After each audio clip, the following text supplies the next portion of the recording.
She walked into the hotel lobby with her two children beside her, each of them carrying small bags that looked heavier than they should for their size. The woman's face showed signs of a long day, but her posture carried quiet strength. Her name was Angela, a single mother who had been working hard for years to give her children a better life. For her, traveling with them wasn't a luxury, it was often a necessity, a part of balancing work, family, and the dreams she refused to give up. The hotel's glass doors opened smoothly as they entered, releasing a cool wave of air conditioning against the warmth of the city evening. The lobby smelled faintly of polished wood and fresh flowers. Chandeliers sparkled overhead, and soft music floated through the space. It was a place designed to impress, where guests in fine clothes and expensive shoes moved around with confidence, as though they belonged. Angela noticed how some guests barely glanced at her and her children, but a few eyes lingered longer, measuring her. She had felt such looks many times before, judgment without words, as if her plain clothes and tired expression told a story that others thought they already understood. She reminded herself that she was there only to rest, to give her children a peaceful night, and to continue with their journey the next day. Her children, a boy of 10 and a girl of 8, looked around with wide eyes. To them, the hotel seemed magical. The polished marble floors, the tall ceilings, the sparkling lights, it was like walking into a palace. They whispered to each other about how big everything looked and how they wanted to explore every corner. Angela smiled at their excitement. No matter how tired she felt, their joy gave her strength. She walked steadily to the reception desk. Behind it stood the hotel manager, a tall man in a dark suit. His nameplate read Mr. Collins. His hair was neatly styled, and his expression was one of practiced professionalism. Yet when his eyes landed on Angela, his gaze shifted ever so slightly, narrowing in a way that suggested doubt. He noticed her simple dress, the scuffed shoes of her children, and the lack of expensive luggage. His mind quickly formed an opinion before a single word was exchanged. Angela, with her warm voice, greeted him politely. "Good evening. I'd like a room for myself and my children, please." The manager's smile was tight, almost forced. He looked down at his computer, but before typing anything, he studied her again. There was a pause, long enough for Angela to sense the hesitation. She shifted her hand to her daughter's shoulder, steadying herself against the feeling that she was already being judged. "Are you sure this is the place you want?" the manager asked in a tone that seemed casual, but carried an undercurrent of dismissal. "There are motels nearby that may be more suitable." The words fell heavy, though spoken softly. Angela's children looked up at her, confused. They didn't fully understand what the man meant, but they sensed the discomfort in their mother's silence. Angela's heart tightened, not because she couldn't afford the room, but because of the way he had assumed she did not belong. She had faced such moments before, in stores, at offices, even in schools where she had to advocate for her children. Every time, she had chosen dignity over confrontation. She believed that silence could sometimes speak louder than anger. So instead of arguing, she simply thanked the manager, turned to her children, and said, "Come on, let's go." The boy looked disappointed. "But Mom, I really like this hotel." "I know, sweetheart," she whispered, forcing a smile. "We'll find another place." As they walked back out into the evening air, Angela's mind raced. She wasn't surprised by what had happened, yet it still hurt. She wanted her children to grow up in a world where kindness was shown freely, not where people were judged by what they wore or how they looked. But she also knew something her children didn't, something the manager could never have guessed. Angela wasn't just any traveler looking for a room. She was the new owner of that very hotel. Through years of dedication, saving, and careful business decisions, she had managed to build a chain of small properties that recently grew into something bigger. That particular hotel had been purchased by her company only weeks before. Tonight, she had come quietly, without announcement, to see how her staff treated guests when no one was watching. The irony was sharp, and the insult stung deeper because of it. Yet Angela reminded herself to stay calm. She knew tomorrow would be a different day, one where the truth would reveal itself. For now, she let her children's chatter distract her as they walked toward a small cafe to get something to eat. They didn't need to know yet that their mother was more than she appeared. To them, she was already strong, already their hero, and that was enough. The evening passed with simple comfort. Angela sat with her children at a small corner table, sipping tea while they shared sandwiches. She listened to them laugh about the little things they had seen that day: the pigeons in the park, the funny taxi driver, the big fountain outside the hotel. Their innocence reminded her of why she worked so hard, why she endured moments like the one in the lobby. Every sacrifice she made was for them, for their future, for a life where doors would open instead of close. That night, as they settled into a modest guest house nearby, Angela tucked her children into bed and sat by the window, gazing at the lights of the city. She thought of the manager's words again: try a motel. He had no idea who she was, no idea of the journey she had taken to reach this point. She could have told him then and there, but she chose patience. The time would come soon enough. Angela whispered a quiet promise to herself: tomorrow, things would change. Tomorrow, the truth would come to light, not to embarrass or punish, but to remind everyone that respect should never depend on appearances.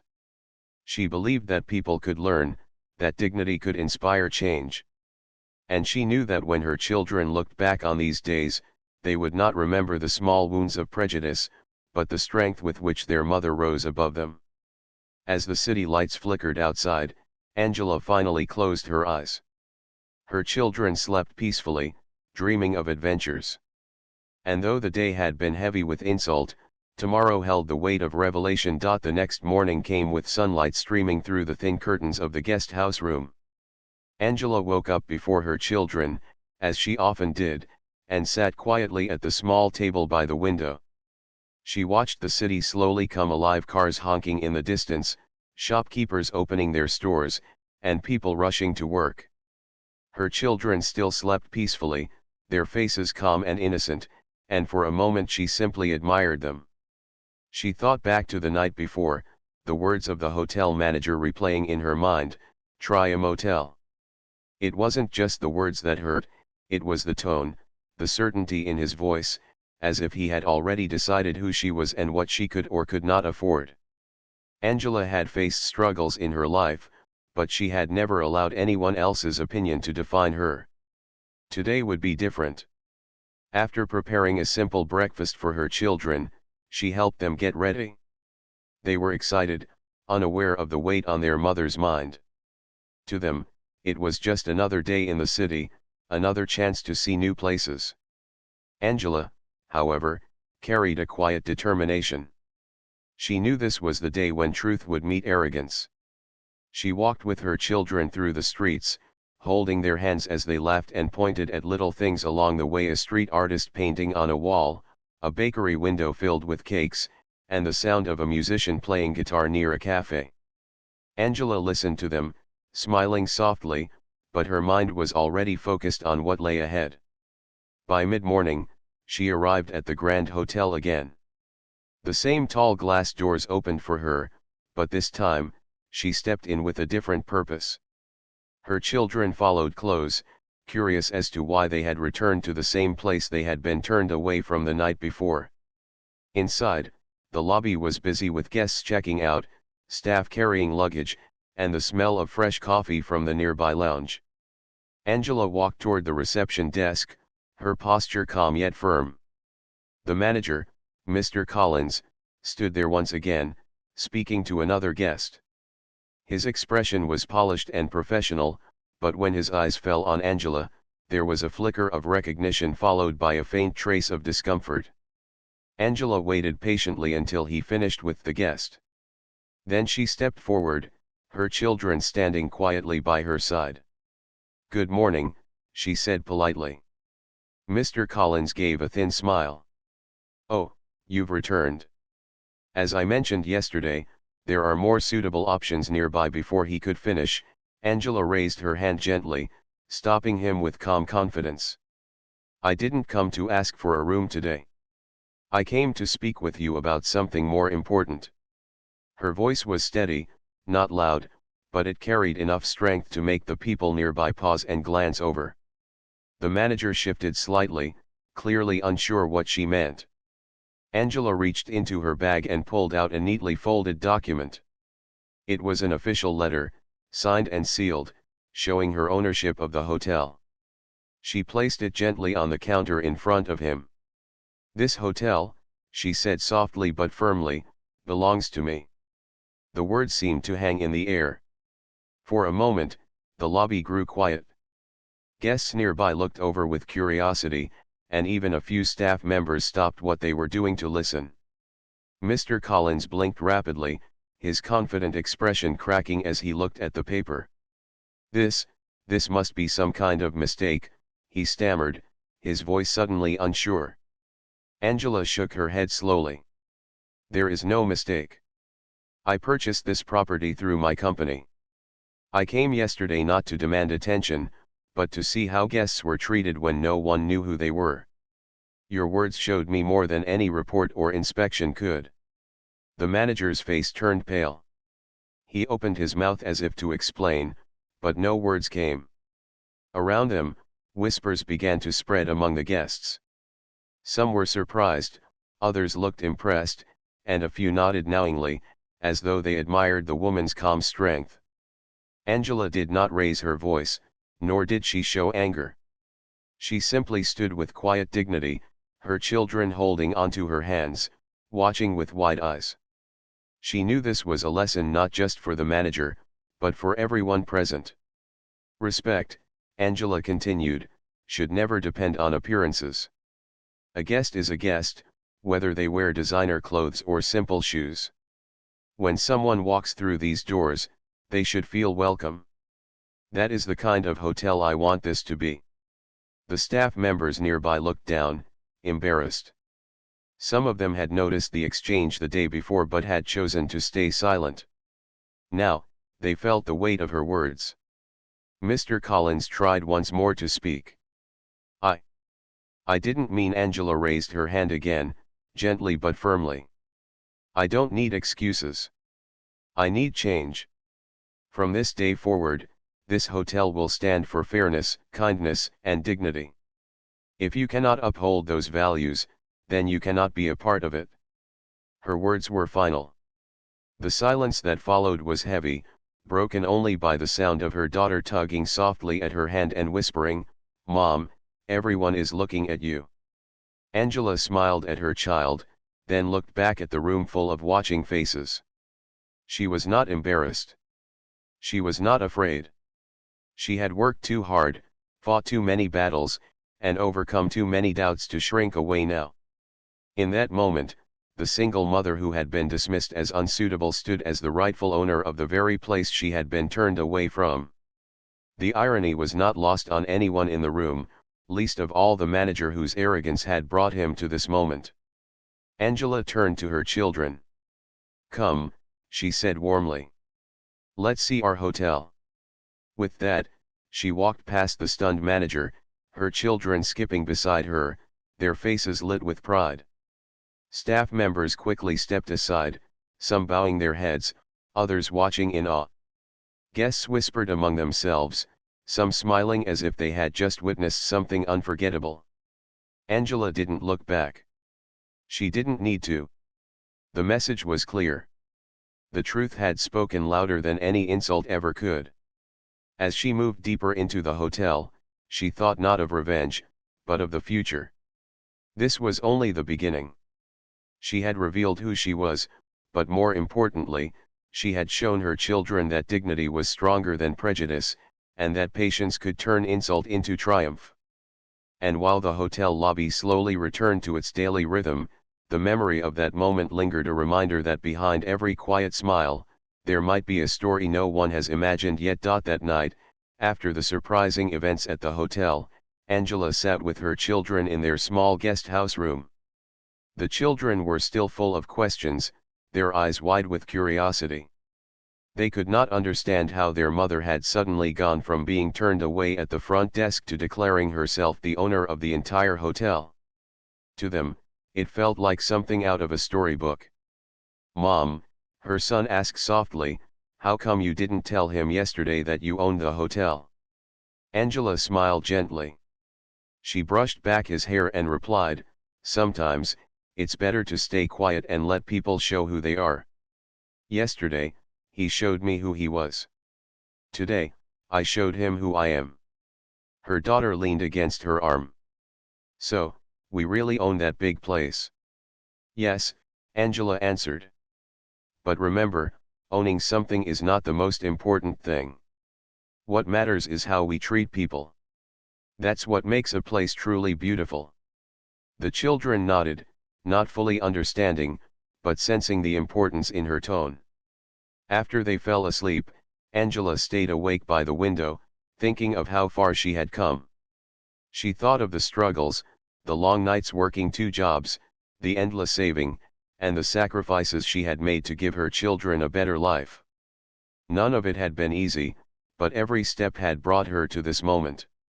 The truth was, Angela had not inherited wealth, nor had she been handed opportunities. She had built her life brick by brick, often facing closed doors and doubtful looks. Years ago, she had started with a small cleaning service, working in offices and houses. From there, she saved enough to invest in a tiny guest house in her town. She managed it carefully, always focusing on treating guests with kindness. People loved her place because it felt like home, not just a business. Slowly, she grew. She purchased another property, then another, always putting her heart into them. Angela never forgot her own experiences of being treated unfairly, so she made sure her staff welcomed everyone with respect, no matter how they looked. She believed that hospitality was not about chandeliers or marble floors, it was about warmth, dignity, and a genuine smile. When the opportunity came to buy the hotel in the city, she had hesitated at first. It was a large investment, bigger than anything she had taken on before. But she told herself that growth required courage. She took the step, signed the papers, and became the official owner. She had planned to visit quietly before announcing it to the public, hoping to see with her own eyes how the staff worked when they thought no one important was watching. Now, after what had happened, she was glad she had chosen that approach. The insult had hurt, but it had also revealed the truth she needed to know. The manager's words had shown her that change was necessary, not just in the building, but in the hearts of those who worked there. The next morning, Angela walked into the hotel again, this time with a new sense of calm. Word had already spread among the staff. Some looked nervous, others curious, and a few approached her with respectful greetings. She smiled at each one, encouraging them not with fear, but with warmth. She asked to meet the entire staff in the lounge. Within an hour, housekeepers, receptionists, cooks, waiters, and security guards gathered. They whispered among themselves, unsure of what was about to happen. Angela stood before them, not in fancy clothes or with a commanding voice, but with the same simple grace that had carried her through life. "I know some of you may be surprised to see me here," she began. "Yesterday, I was treated like I did not belong. But today, I stand here not just as a guest, but as the owner of this hotel." There were gasps, murmurs, and wide eyes. Angela continued, her voice steady. "I did not buy this place to make it grander or to show power. I bought it because I believe it can be better. A hotel is not just walls and rooms, it is the people inside it. Every guest who comes through those doors deserves to feel welcome. Every staff member deserves to be treated with respect. That is the kind of hotel I want us to build together." She looked around the room, meeting the eyes of the staff one by one. Some nodded with hope, others shifted nervously. "I know what it feels like to be judged," Angela said softly. "I know what it feels like when someone looks at you and decides your worth without knowing your story. I will not allow this hotel to be a place where that happens. Not to me, not to you, and not to any guest. The staff remained silent, but many of them felt her words deeply. A few even wiped away quiet tears. Angela then added, "This is not just my hotel. It will be our hotel. Together, we will build something people will remember, not because it is fancy, but because it is kind." The room filled with a sense of renewed energy. The housekeepers exchanged hopeful glances, the waiters stood a little taller, and even the cooks in their uniforms smiled faintly. For the first time in a long while, they felt inspired. Mr. Collins, the manager, stood at the back of the room, his head bowed. He knew what was coming. Angela turned toward him, her eyes calm but firm. "Yesterday, you told me to try a motel. You believed I didn't belong here. But the truth is, this hotel belongs to me, and it will belong to people who believe in respect. I do not hold anger, but I cannot allow this place to be led by someone who does not carry those values. For that reason, your time here is finished." The manager nodded silently. He had no defense, no excuse.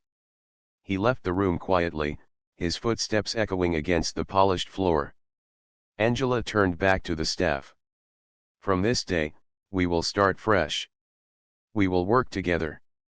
We will make this hotel a place where no guest feels unwelcome." Applause broke out, not loud or forced, but genuine.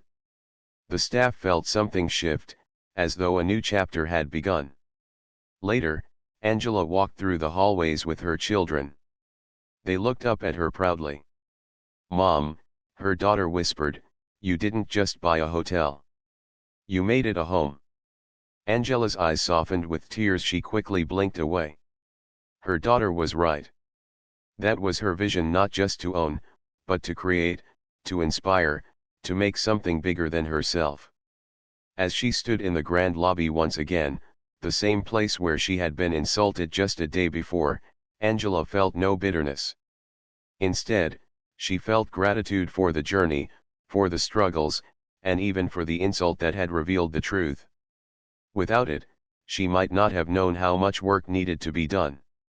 For Angela, the story was no longer about a single slight. It was about transformation.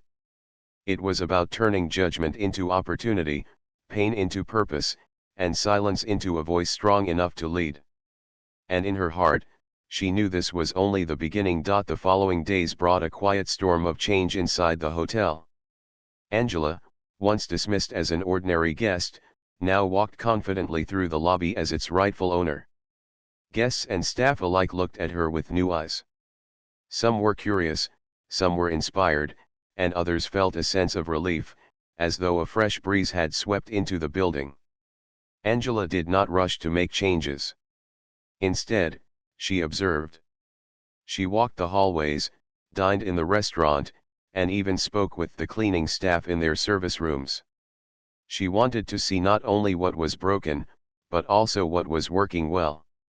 What she discovered confirmed her earlier thoughts. The building was beautiful, the service polished on the surface, but beneath it all there was fear. Many employees admitted quietly that they felt overlooked or unvalued. They worked hard, yet rarely received recognition. Some even confessed they had stayed silent when they saw guests treated unfairly, afraid they might lose their jobs if they spoke up. Angela listened carefully. She didn't judge them for their silence, she understood it. She knew how hard it was to hold onto a job when mouths had to be fed and bills had to be paid. But she also knew that silence could be broken when people felt safe. One morning, Angela called a staff meeting in the same lounge where she had revealed her ownership. She stood in front of them, her children sitting quietly at a nearby table, watching with pride. "I have listened to many of you," Angela began. "I know you have worked hard, often without thanks. I also know some of you have felt afraid to speak when things were wrong. But I want you to know this, from today, this hotel will not be built on fear. It will be built on respect, fairness, and honesty." The staff leaned forward, hanging on her words. I am not here to run this place alone, she continued. I am here to work with you. Each of you has value. Each of you has a voice. And together, we can make this hotel something people remember not only for its chandeliers and marble floors, but for the kindness inside its walls. A quiet murmur of approval rippled through the room. Some of the employees who had been doubtful began to feel a flicker of hope. Angela then surprised everyone. She turned toward her children and invited them to stand beside her. These are my children, she said with a gentle smile. They remind me every day why I work so hard. They remind me that every guest who comes here may also have children, or parents, or loved ones they wish to protect and care for. That is why we must treat each guest as family. Not because it is business, but because it is right. Her daughter squeezed her hand, shy but proud. Her son grinned, clearly enjoying the moment of standing before so many adults. The staff smiled warmly at the sight it humanized their new owner, making her not just a leader, but a mother they could relate to. After the meeting, Angela walked through the hotel again, this time with a notebook in hand. She asked the cleaning staff what supplies they needed, listened to the chefs in the kitchen describe their challenges, and even rode in the service elevator with bellboys who carried heavy luggage each day. She wanted to see life from every angle, not just from behind an office desk. In the days that followed, guests began to notice the difference. The staff moved with a new energy, smiling more genuinely, speaking with confidence, and treating each visitor with extra care. Word spread quickly, and soon travelers began leaving positive reviews, praising not only the beauty of the hotel but the warmth of its people. But not everyone was pleased. Some of the old management staff who had been loyal to Mr. Collins grumbled quietly. They were used to running the hotel with strictness and distance, and they did not like Angela's softer approach. One of them, a senior assistant, even remarked to others, "She doesn't understand big hotels. She's treating this place like a family inn. This won't last." Angela heard of these comments, but she did not respond with anger. Instead, she invited the assistant to her office. She served him tea, surprising him with her calmness. "You believe I am too gentle to run this place?" she asked directly, her voice steady. The man shifted uncomfortably. I think large hotels need firmness, not kindness." Angela nodded. "Firmness is important. Rules are important. But kindness is not weakness. It is strength. A hotel is not just a building, it is a place where people seek rest, peace, and safety. If we cannot give them that, we are not truly successful." The man had no reply. He left thoughtful, realizing perhaps for the first time that leadership could be both strong and compassionate. Meanwhile, Angela's children grew fascinated with the hotel. Her son loved following the bellboys as they carried luggage, pretending to help. Her daughter enjoyed sitting with the housekeeping staff, folding towels into animal shapes. The staff adored the children, and their laughter brought new life into the workday. One evening, as Angela walked through the restaurant, a guest approached her. He was an older man with kind eyes, traveling alone. "Are you the owner?" he asked with a smile. "Yes," Angela replied softly. "I just wanted to say," the man continued, "this place feels different. I've stayed here before, and it always looked nice, but now it feels warmer. I don't know what you've done, but it feels like home." Angela thanked him warmly. His words were proof that change was already blooming. Still, she knew the true turning point was yet to come. She planned a special evening for the staff and guests alike, a community dinner in the ballroom, where everyone could sit together, not separated by uniforms or titles. She wanted to show that the hotel was not just a business, but a living place of connection. When the evening arrived, the ballroom glowed with soft lights. Long tables were filled with both guests and staff, sitting side by side, sharing food and stories. Angela stood at the front and gave a short speech. "This hotel is more than a business," she said. "It is a family. And tonight, we sit together as equals, guests, staff, and owners, because that is what true hospitality means." The applause was warm and genuine. Laughter filled the air, and for the first time in a long while, the walls of the hotel echoed not with quiet judgment, but with unity. Angela looked around, her heart swelling with gratitude. She thought of the moment when she had been told to try a motel, and she realized how far she had come in just a few days. The insult no longer mattered, what mattered was the transformation. Her children clapped joyfully, proud of their mother. And Angela, standing tall yet humble, knew the lesson was complete. Dignity, patience, and kindness had carried her from insult to triumph. But even as the evening ended with music and smiles, Angela understood something deeper. This was not the end of her journey. It was only the turning point, the moment where the old ways fell away, and something new began. The days after the grand dinner were filled with an energy that the hotel had never felt before. Angela woke each morning with a sense of purpose, not just as the owner of the building, but as the person responsible for creating a place where people felt valued, safe, and welcome. She walked through the lobby each morning, greeting staff by name, remembering little details about their lives, and asking them how they were. The bellboys smiled warmly at her, the chefs waved from the kitchen, and even the senior staff, once skeptical, were beginning to see the wisdom of her approach. Angela's children were always nearby, learning from her example. Her son loved checking the guest rooms with the housekeeping staff, making sure the rooms were perfectly clean. His laughter filled the hallways, turning an ordinary morning into something joyful. Her daughter sat in the lobby, arranging flowers with the florist who supplied the hotel, asking questions about how flowers could brighten someone's day. They were learning that business was not just about money, it was about people, respect, and care. One afternoon, Angela received a phone call from a travel magazine that had noticed the hotel's transformation. They wanted to send a reporter to interview her and write a story about how she had turned a once ordinary hotel into a place of warmth, respect, and dignity. Angela agreed, but she insisted that the article focus not only on her, but on the staff as well. When the reporter arrived, Angela walked him through the hotel, introducing him to the chefs, housekeepers, bellboys, and front desk staff.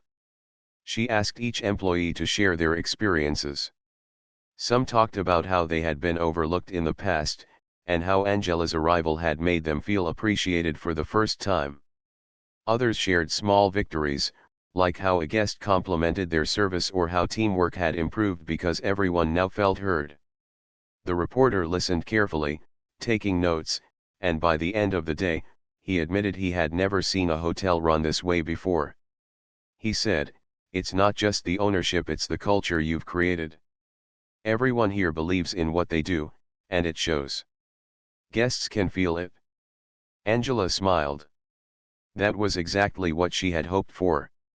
The story, when it appeared in print, brought even more attention to the hotel. Guests began arriving from all over, curious to see the place where kindness and respect were not just words, but actions. Families traveled long distances to stay there, inspired by the story of a single mother who had faced discrimination and transformed it into an opportunity to lead with compassion. But Angela never let the attention change her focus. She continued to walk the halls, speak to her staff, and spend time with her children. She implemented new training programs to ensure that every employee understood the importance of treating every guest with dignity.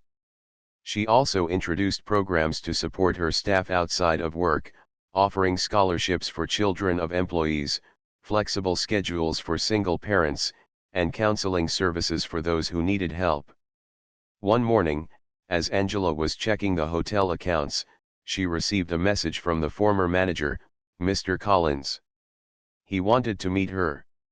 Angela agreed, curious about what he wanted to say. When he arrived, he appeared nervous and unsure, a stark contrast to the confident man who had once dismissed her. "Angela," he began, "I wanted to apologize. I judged you that day, and I let my biases cloud my judgment. I didn't see your potential, and I said things I should never have said.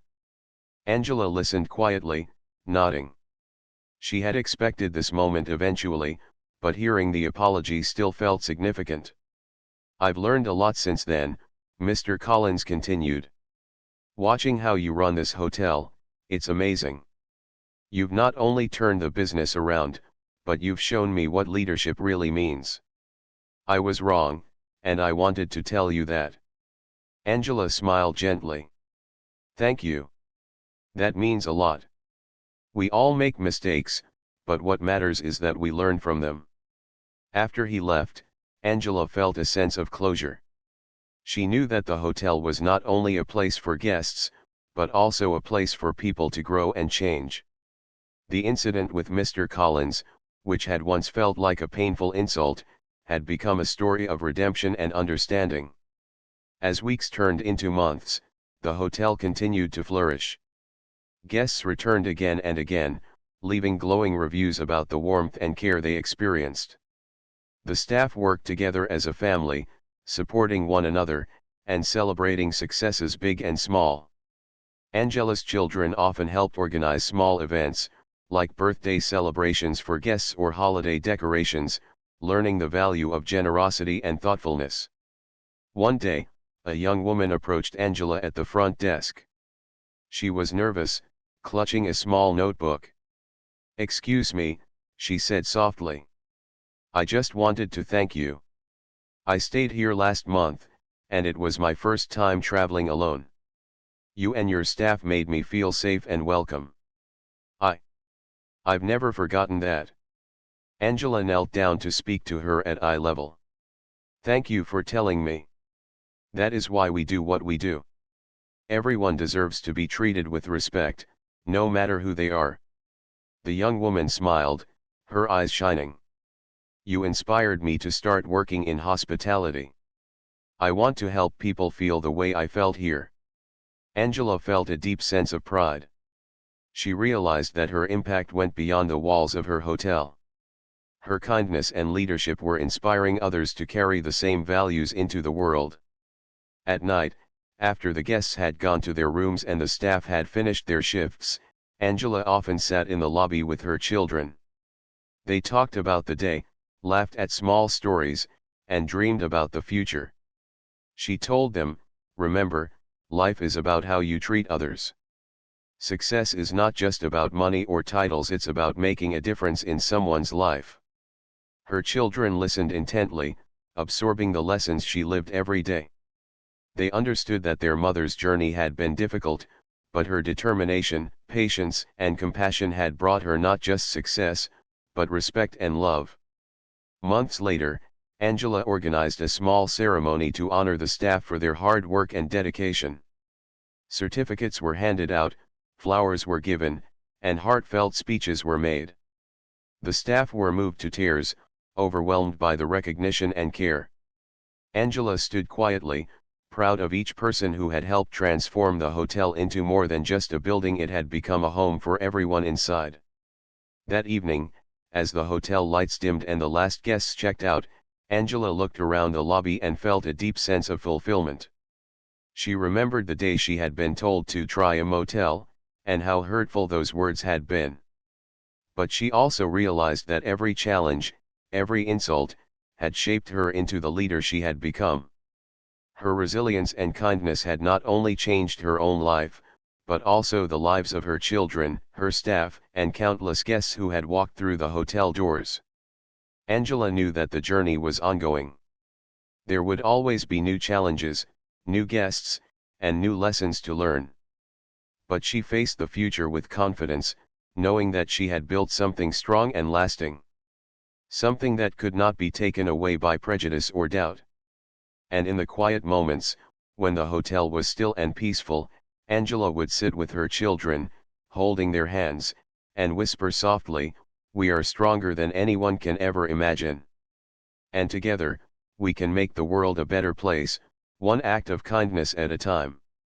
Her story, once filled with insult and doubt, had transformed into a story of triumph, leadership, and compassion.